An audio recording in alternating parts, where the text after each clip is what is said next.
Welcome to At Your Prime Diaries. I'm super happy to have you here on this channel. We are going to discuss in this series nutrition, fitness, real life without any extremes. My name is Diana, and today we're going to discuss nutrition, more specifically supplements. Is it a must or not? Before we're gonna talk about protein, creatine, or any other kind of supplements, I want to point out that supplements are here, as the name suggests, just to supplement, not replace your food or diet. First of all, you should definitely opt for whole foods. All of the vitamins, minerals should come primary from your whole foods, and only if you're not able to reach your goals from whole foods, you can opt for some kind of supplementation. Let's start with protein shakes. Basically, protein shakes can be very useful when your fitness goal is to gain muscles or maintain. You're maybe like losing fat, but you want to maintain and keep the muscle mass. That's when protein shakes are definitely a go-to. I personally am currently not taking any protein shakes because I used to struggle with some kind of bloating. But then what I did is to switch from protein shakes, from normal whey protein, into clear isolated proteins, which definitely helped me to reduce the bloating, help with digestion. However, I'm still careful with it. I don't want to overdo it because obviously usually you have a lot of artificial sweeteners in the protein shakes, and I'm here all for 100% health. I'm not saying that I'm not doing it, I just want to keep control over it. What you should watch out for when you are going to opt for a protein shake is the grams in terms of protein. So you should definitely choose a protein powder that has beginning from 70 grams up to 80 grams of protein per 100 grams of the portion. So that's my personal recommendation. However, there has been a recent study done in the US on the protein shakes there. So watch out for from where is your protein shake coming from, because it can be a bit tricky. Recent studies showed some components of heavy metals that were found in the protein powders. What I personally also recommend for my girlies out there is when you're trying to build muscle mass, try to go for 2 grams per a kilogram of body weight. So if you do decide to use a protein, just please be careful and choose a reliable source. The next one to discuss is creatine. Creatine is well discussed, controversial topic out there, specifically for women. So basically, there were many studies done on creatine, and creatine has proven to be one of the best supplements out there. Basically, not only does it help with the fitness goals, but it also helps with the cognitive function. Also, all people should take it. Everyone should take it.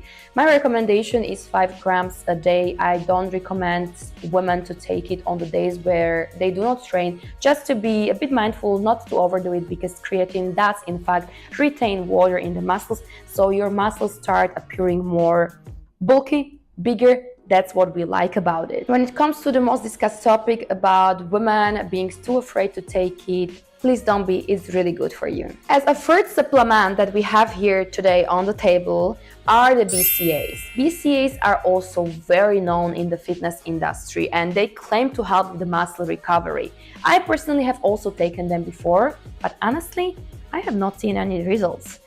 But maybe it's just myself. What I would definitely like to point out is that BCAAs, branched-chain amino acids, only contain 3 of the amino acids, whereas you have also EAAs, essential amino acids, and these one contain all 9 of them. So if you do want to work on your muscle recovery, you're struggling with muscle soreness, please always choose EAAs over BCAAs. What is maybe even a better option is when it comes to vitamins, maybe taking magnesium, especially for the beginners out there that are just starting in the gym. Please do take magnesium because it definitely helps with the muscle recovery. Just take it just before you go to sleep, because it also calms down the nervous system, so you may feel a bit sleepy afterward. When it comes to the other supplements, or more specifically vitamins, I do take also electrolytes, and I do recommend it to the girls out there that struggle with dehydration. Maybe they're living in very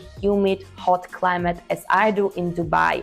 I do not take it during winter here, which is basically 3 months, but for the remaining rest of the year, I do take it on a daily basis. Nonetheless, whether I train or not, for me it's essential because I do suffer with great dehydration during summer here when it hits literally like 45 degrees. We reach almost the end of the video, but here is my personal approach, how I do it right now. What do I take right now? So I've been in the fitness industry for over 7 years, more than 7 years. And I've done everything. I've tried everything, I swear, from protein shakes to the creatine, BCAAs, EAAs, everything. I've done it, I tried it. And currently I'm not supplementing anything in this sense, to be honest. I've also took a pause on creatine because my muscles became too bulky and I didn't like it on myself anymore. That's just my personal opinion. I'm also not taking any protein shakes because I'm trying to limit the intake of artificial sweeteners at the moment. But what I'm taking is more like vitamins, definitely magnesium. I'm taking gelatin, which is very essential for your collagen synthesis. It's also essential for your joints and tendons. So if you're doing, for instance, a lot of plyometric work, a lot of jumping, a lot of athlete work, I would definitely recommend you to do supplement gelatin. And basically that's it. Apart from that, I also take B complex because I don't really eat meat. And yes, you can still reach your protein goals without eating meat. Just focus on some legumes, eggs, tofu, cottage cheese, all the dairy out there.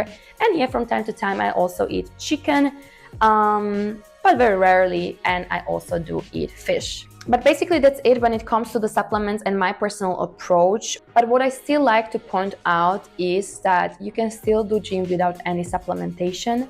Actually, whole foods should be prioritized over anything, yeah?